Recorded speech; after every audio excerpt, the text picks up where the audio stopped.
I'm really interested in just hearing the journey from the beginning. Like fertility is something that not a lot of people like to discuss.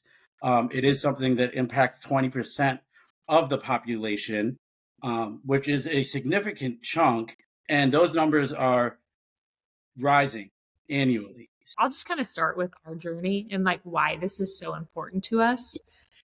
When we got married, we were like, oh, we want to start a family, just like most people do.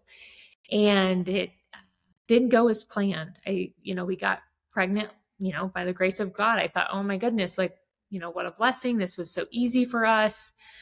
And I was so sick. I remember being just deathly ill. And the trainer for my husband's team was like, oh, he like joked with me one day. He's like, that just means your baby's healthy and growing. You just got to deal with it. And I remember just laughing and being like, yeah, because once you become a mom, you're like, I will do anything for this child. So like, I'm going to puke every day. Guess that's a part of it. And we went in, it was almost 12 weeks. And I've always wanted to be a mom. So like I was looking at ultrasound photos, like this is what the baby's going to look like, all these things. And we go into the appointment. She's telling Carlos like, oh, this is what we're going to see. We're going to do the blood test today for like, you're going to get to know the gender of the baby and all of these things. And she goes over the baby and I can tell that he was small. And I was like, oh man, like that doesn't look like it was supposed to.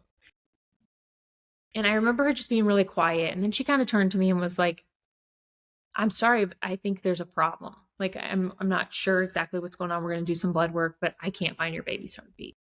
I was just silently sobbing, and Carlos, she kept talking, and my husband is so sweet. He's like, hey, can you give her a second? Because I was just silently sitting there. I couldn't even like say a word or breathe because I felt like in one moment my whole world just crashed down on me.